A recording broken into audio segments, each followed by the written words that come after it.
Brought to you by V-Guard, co-powered by Sensodyne. हिंदवी स्वराज्याचे संस्थापक राजे छत्रपती शिवराय आपल्या अंबोरा आणि आष्टी तालुक्यातील आणि अंबोरा परिसरातील जमलेल्या माझ्या तमाम मराठा बांधवांना माझा मानाचा जय शिवराय.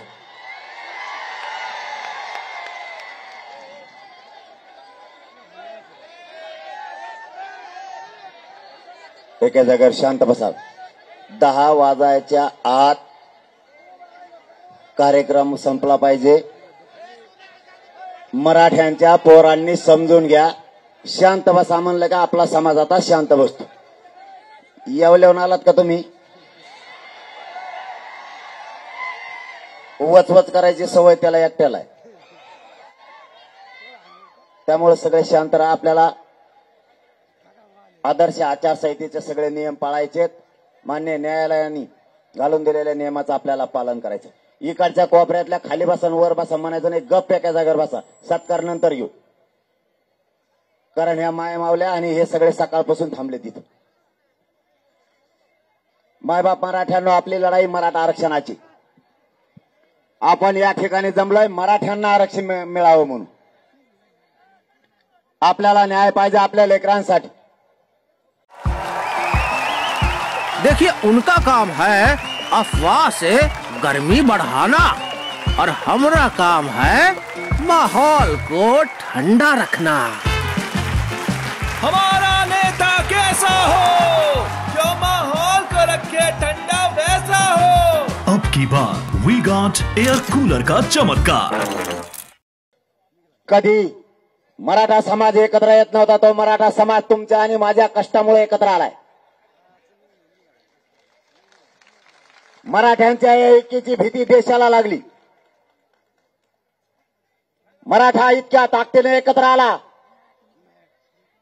की मराठ्यांची दहशत देशावर बसली. ज्यांना कोणाला या महाराष्ट्रात यायचं नव्हतं, मराठ्यांच्या एकीपुढे सगळ्यांना गुडघे टेकावे लागलेत. तुमच्या एकीची भीती इतकी बसली, चांगल्या चांगल्याची बोलती बंद पडली. या महाराष्ट्रात इतक्या टप्प्यात कधीच निवडणुका झाल्या नव्हत्या. मराठा एकजूट आला आणि महाराष्ट्राची निवडणूक 5 टप्प्यात ठरली. जिथं 88 उमेदवार आहेत तिथं एका टप्प्यात झाली. प्रत्येक टप्प्यात त्यांना मराठ्यांसाठी प्रत्येक टप्प्यावरती पंतप्रधानांना आणावं लागलं. इथंच मराठ्यांचा विजय झाला.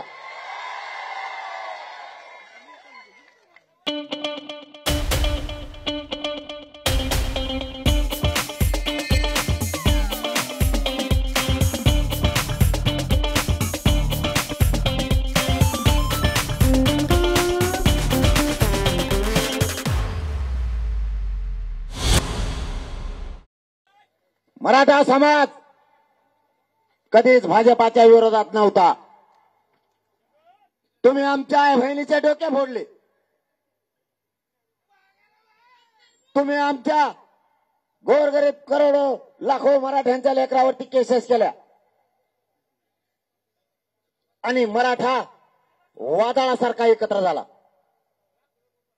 कधीच स्वतःचा चिन्ह सोडून मोदी साहेबांना दुसऱ्या चिन्हाचा प्रचार करावा लागला नव्हता. महाराष्ट्रातल्या काही भाजपाच्या 4-5 नेत्यांमुळे मोदी साहेबांवरती इतकी वाईट वेळ आली.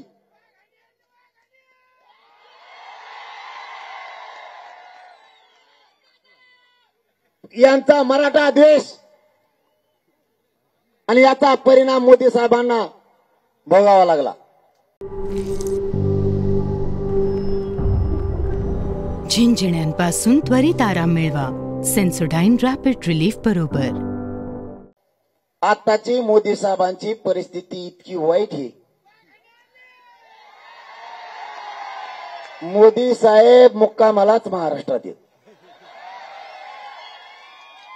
7-8 गोधड्या आणल्या त्यांनी इथंच झोपत येत. सकाळी उठलं की सुरू याला म्हणतात मराठ्यांचा डर. याच्या अगोदर म्हणलं जायचं आम्हाला ओबीसींच्या मताची गरज आहे, आम्हाला मराठ्यांच्या मताची गरज नाही. जेव्हा मराठा एक झाला, आता म्हणते महाराष्ट्रातलं पान सुद्धा मराठ्याशिवाय हलू शकत नाही. आता कशी ठेप्याला आली, आता कसे ठेप्याला आली. अय मी तुमच्याकडे काय आलो माहिती तुम्हाला? मी कोणाला फोन करून सांगितलं कोणाला पाडा म्हणून, कोणाला निवडून आणा म्हणलं का? पण ह्या बारीनं असं पाडा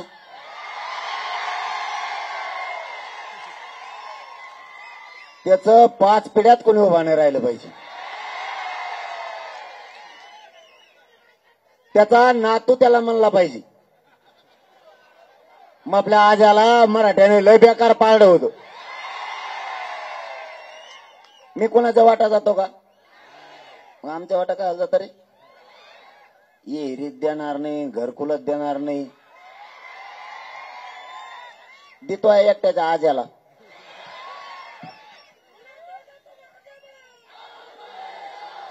तुमच्या काय बापाची जागिरी आहे कधी? ती केंद्राची राज्याची सुविधा आहे. धमक्या देऊ नका.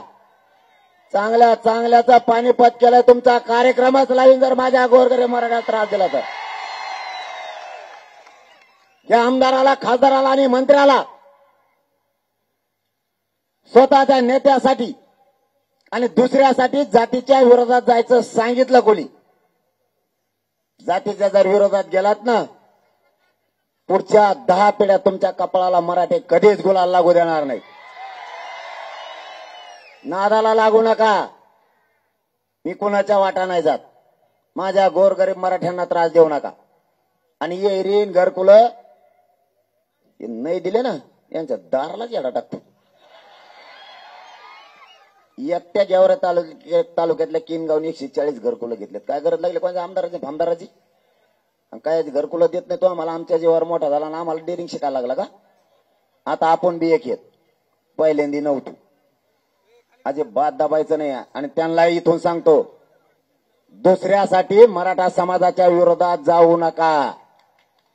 कायमचं संपताल. ही शेवटची संधी तुम्हाला. आता आज कोणतरी बोललं म्हणते, आज मला बोललं ना काल कोणतरी, मला 10 वाजले सांगा रे. मी मानतो बाबा, कायद्याला मानतो, आचारसंहितेला मानतो, मला पाळायला लागतं. कोल्हापूरचा चंद्रकांत दादा पाटील,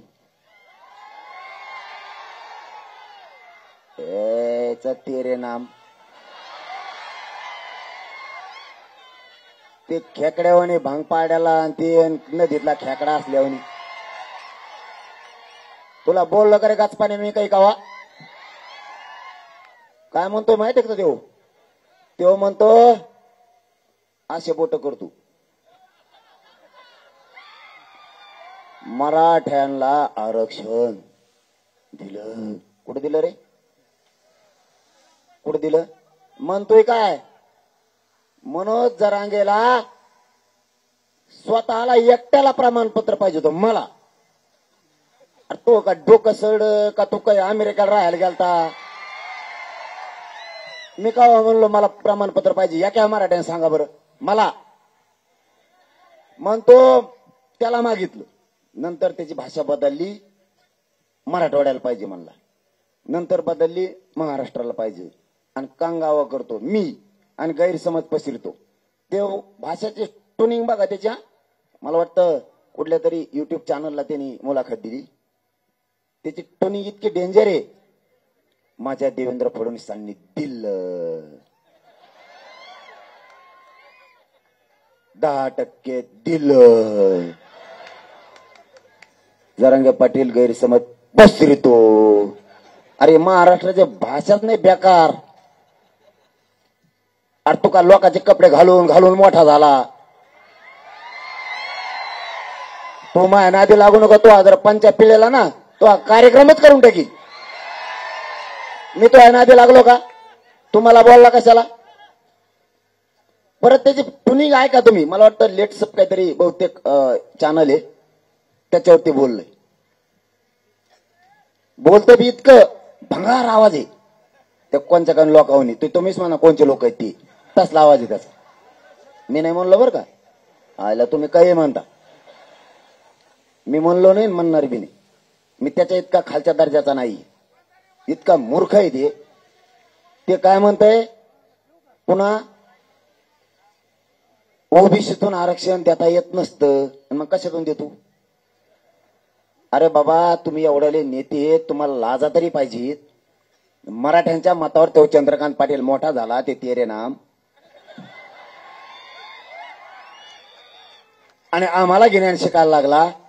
तुम्ही माझ्या विरोधात बोलता का? म्हणून तुला आमदार केला दाखवतो कच का आता तू कसा निवडून येतो. मराठ्याच्या जीवावर मोठा होतो ना आम्हाला सांगतो. त्याच्यातले त्याच्यात हे इतके भांबवून गेले तुमच्या इथे पुढं त्यांना काहीच सुचाना. ये मोदी साहेबाला पटका कसा घातला माहिती तुम्हाला? उलटा शेपूट पुढं केलं त्याचं आणि ते मागं केलं. फाटकून बदलिलं. ऐ आले काय रे चर्चेल हे ते टकोऱ्या टकेश मार लांब किती इतके भांबावून गेलेत. एवढा मोठा उच्च दर्जाचा माणूस आहे, शेवटी पंतप्रधान आहे, त्यांच्यावर टीका करायची नसती. तुम्हाला पटका सुद्धा घालत कळा ना त्यांना. इतके भांबावून गेले. बरं ते बी एवढ्या मोठ्या दर्जाचे आहेत. मराठ्यांनी त्यांना गेल्या वेळेस भरपूर खासदारांनी निवडून दिले. ते काय म्हणले माहितीये का? पिछल्या दारातून येतात ओबीसी असेल. पिछल्या दारातून आलो का आपण? अरे दाडा दाडा छाताडावर पाय देऊन आलो सगळ्याच्या. मै जिवंत आहे तोवर देतच नाही मला ओबीसीचं आरक्षण. अरे घेतलं आरक्षण, घेतलं आणि ओबीसीतच घेतलं आणि राहिलेला सुद्धा ओबीसीतूनच देणार. कोणाकोणाला अडवायचं ते म्हणा.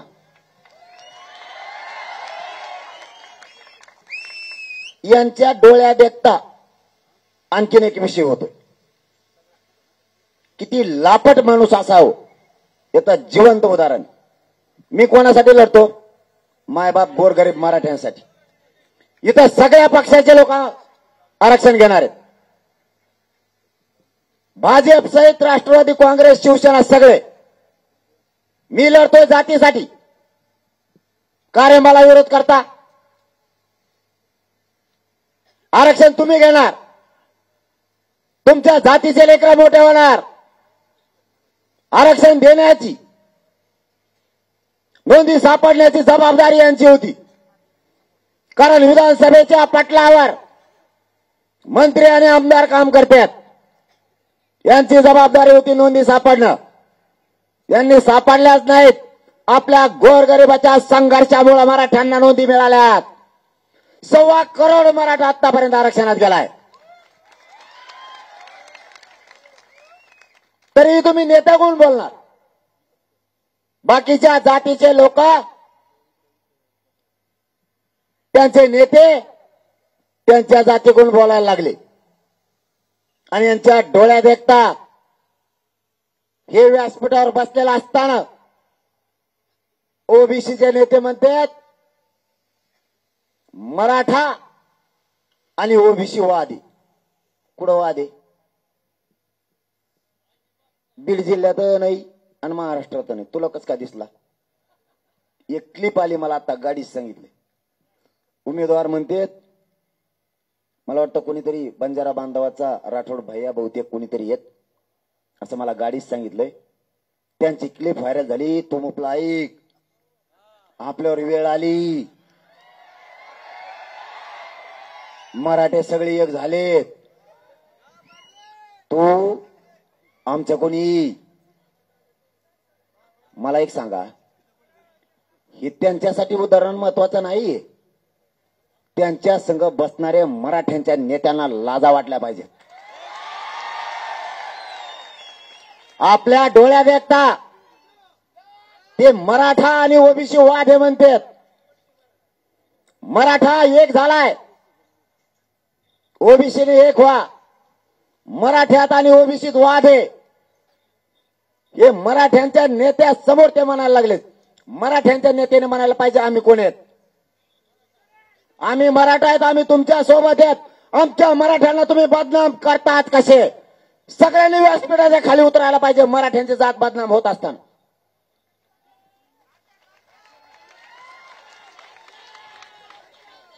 तुमची जात बदनाम तुमच्या डोळ्यात देखता होती. लक्षात ठेवा. महाराष्ट्रातल्या सगळ्या मराठ्यांच्या नेत्याला सांगतो, आम्ही संपलो की तुम्ही संपलात म्हणून समजा. आम्ही येत म्हणून तुम्ही येत. गोरगरिबांच्या जीवावरती तुमची डेअरिंग आहे. इथं पक्ष आणू नका. आपले लेकरं मोठं करायचं बघा. माझ्या अंगात शक्ती नसतानाही, माझं शरीर मला साथ देत नसताना मी मरायला सुद्धा तयार आहे जातीसाठी. तुमच्या डोळ्यात देखता तुम्ही जातीचा अपमान सहन करू कसे शकता. इथं बसलेल्या सगळ्या मराठ्यांना सांगतो, तुमच्या आजूबाजूला वळून बघा. आजच्या बैठकीला कोण नाही. मग तो कोणत्या पक्षाचा असू द्या, त्याच्या घरी जाऊन पाय पडा. त्याला सांगा इथं प्रश्न जातीचा आहे, राजकारणाचा नाही. तुझ्या पाय पडून सांगतो, जातीचे लेकर आणि जात मोठी करायची. भुंगेन भांगेन खात असतो बरं का मी. येवलं आलं काय रे. त्याला समजून सांगा, तुझ्या पाय पडतो. जातीचा प्रश्न एवढीच संधी आहे. आरक्षण मिळालं आपले लेकरं मोठे होतील. सगळे जाती गुणवत्तेत तू निवड. बहुतेक तर मला अंदाजा तसा दिसतोय. हे दाटोमोठी व्यासपीठावर एका कोण कार्यक्रम लावते का गागी. तरी पण समजून सांगा, जात महत्वाची. आणि त्याच्यानंतर जर नाही आला तर त्याला जिल्हा परिषदला उभं राहायचंय, पंचायत समितीला उभं राहायचंय, त्याला सरपंच व्हायचंय. त्या टायमाला त्याला सांगायचं जातीच्या लेकराला गरज होती तेव्हा बैठकीला येत नव्हता. नेत्याच्या मागामाग पळत होता पत्रवळी घेऊन. आता चलवाय बाहेर, कारण त्याचा नेता आपल्या दारात नंतर येणार आहे. सरळ या अंबोरा नगरीतून सांगतो, शेवटचा चान्स. मराठ्यांच्या जातीच्या विरोधात जाऊ नका. दुसऱ्यासाठी लई परिणाम वाईट भोगायला लागतं ना. आत्ताच मोदी साहेबांनी इथं झोपायची वेळ आली. जर तुमच्या नेत्याला तुम्हाला लईच वाईट वाटतंय बोलल्याला, तुमच्या नेत्याला सांगा सगळ्या स्वारीच्या अंमलबजावणी देऊन टाका. ते येडं आमच्या मागं लागलंय. नसता मराठा आणि कुणबी एकाचा जर कायदा पारित नाही केला, विधानसभेला मैदानातच झोपट्टे आहे.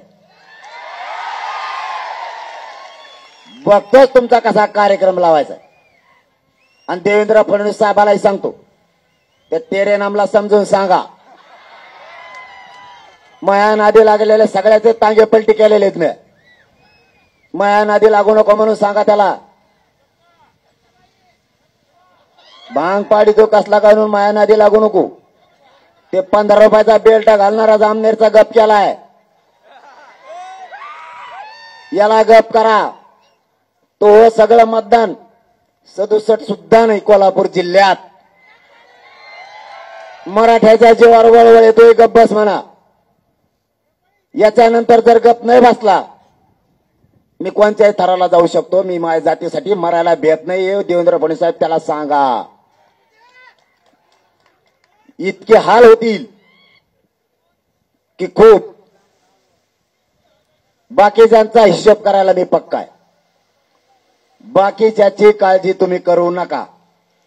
तुमचं याच्यासाठी कौतुक करतो, तुम्हाला बैठक घ्यायला सांगितली, तुम्ही विराट रूपाने सभा घेतली.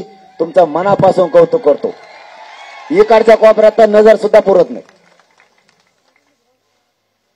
मी हटत नाही, कुणी आडवा येऊ द्या.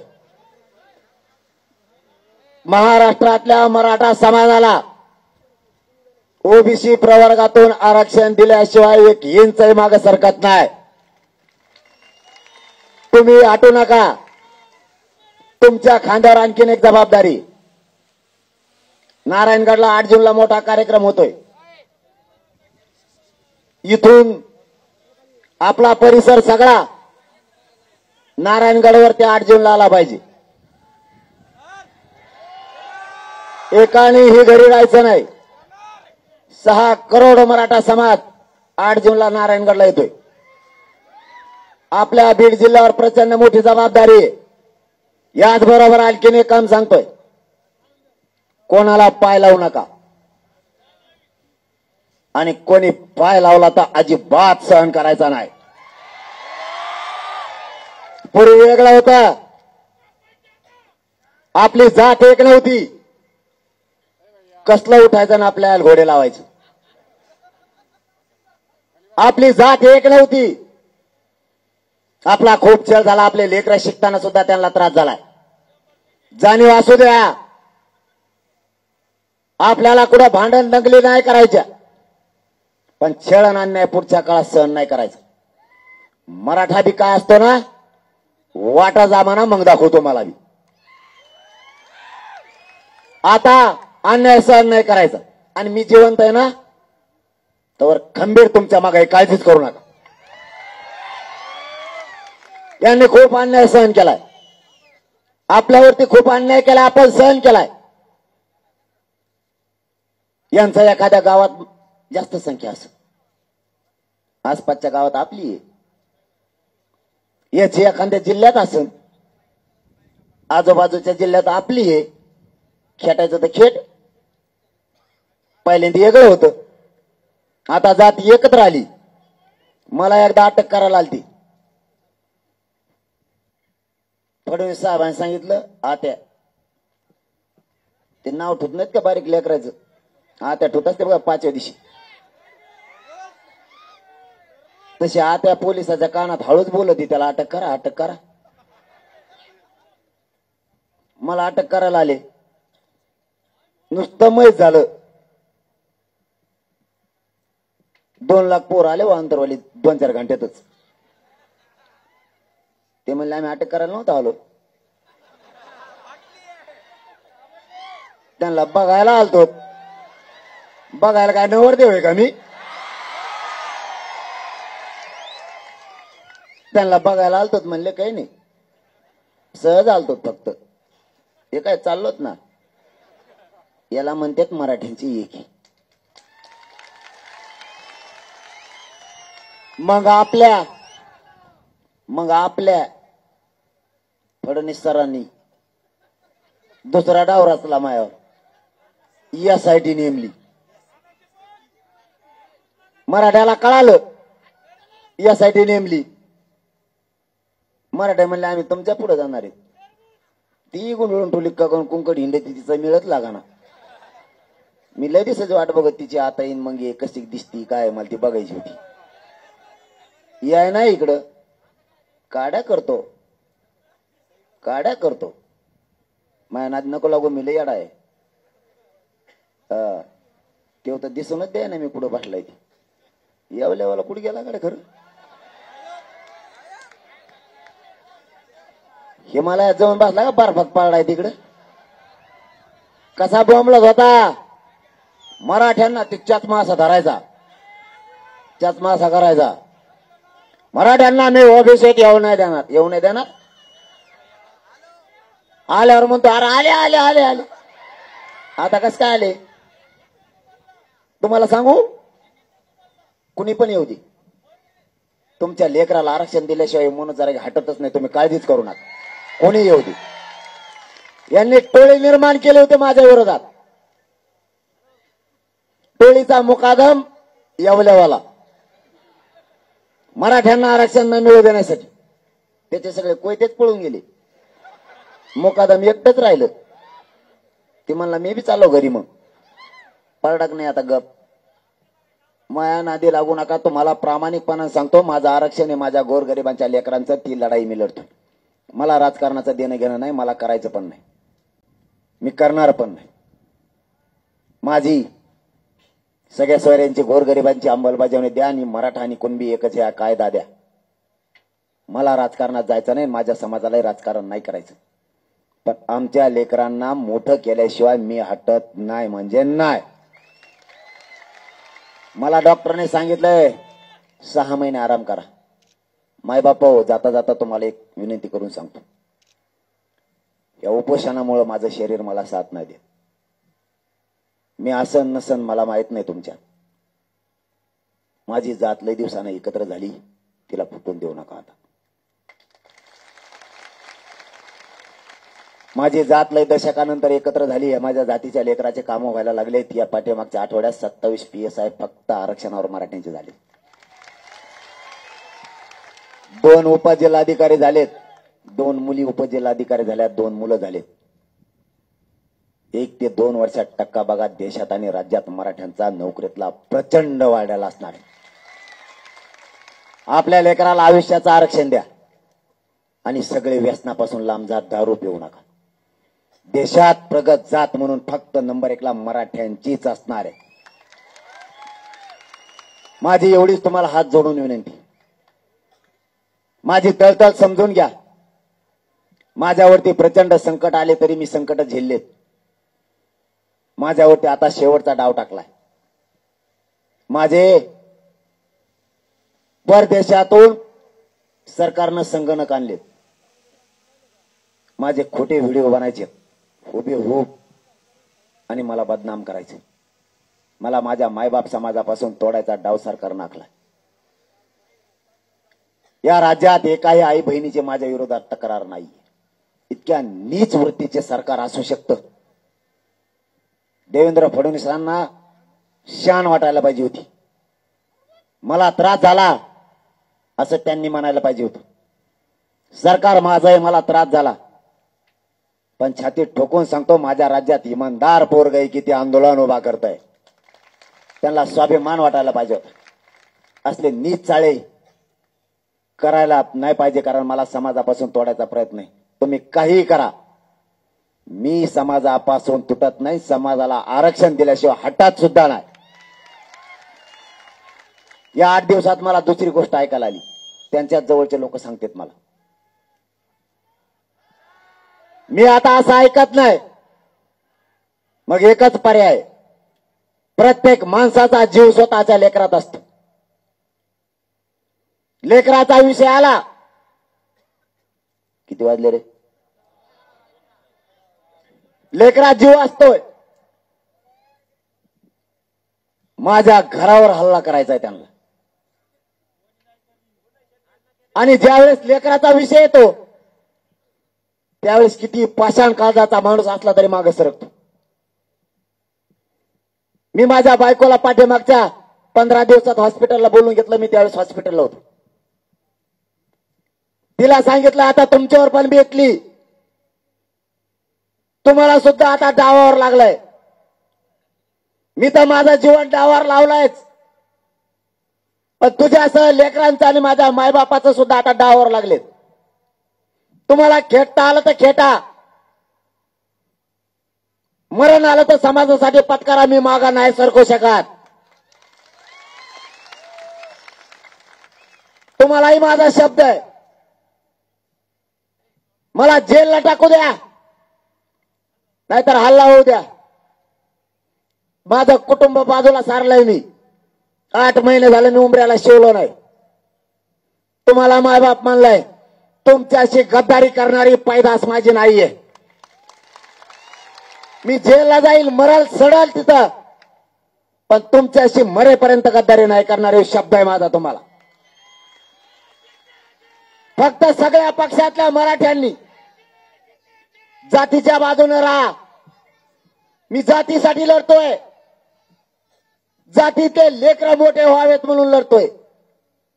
या माझ्या गोरगरीब लेकरांच्या अंगावरती मला वर्दी बघायची. माझ्या समाजाचे लेकर IPS दर्जाचे अधिकारी झाले पाहिजेत.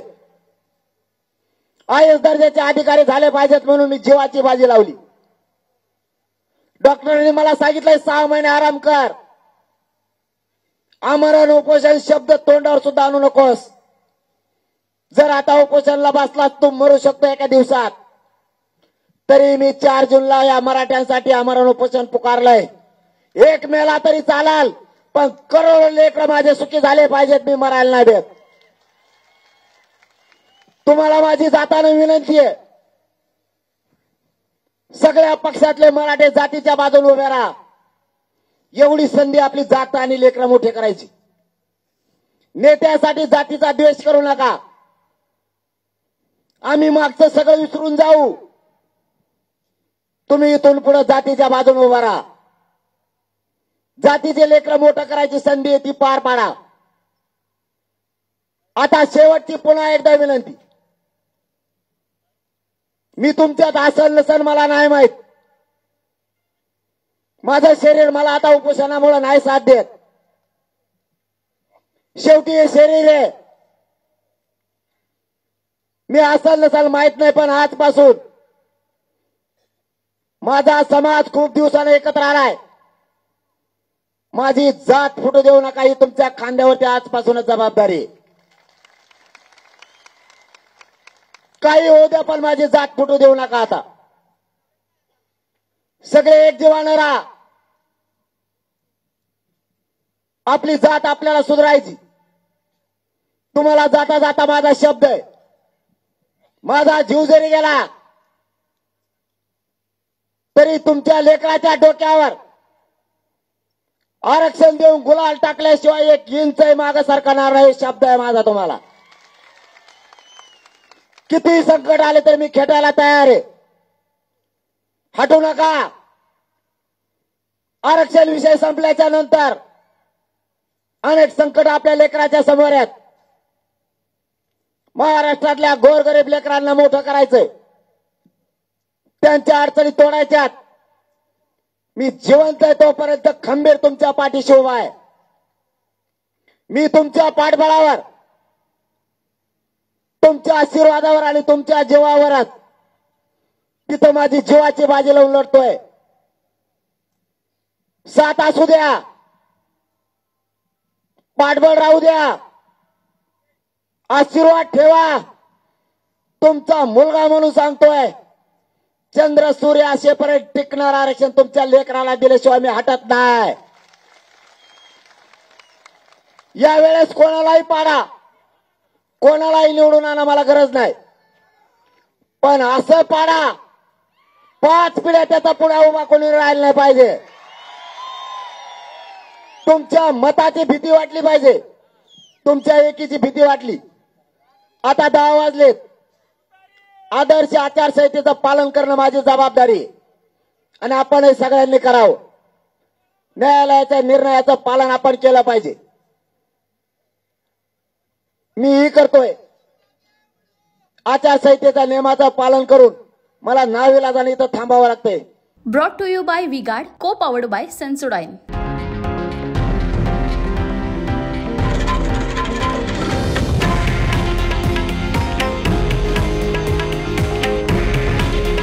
हे आहे देशातील नंबर 1 न्यूज नेटवर्क आणि आपण पाहत आहात TV9 मराठी. काळजी तुमची, हित महाराष्ट्राचं.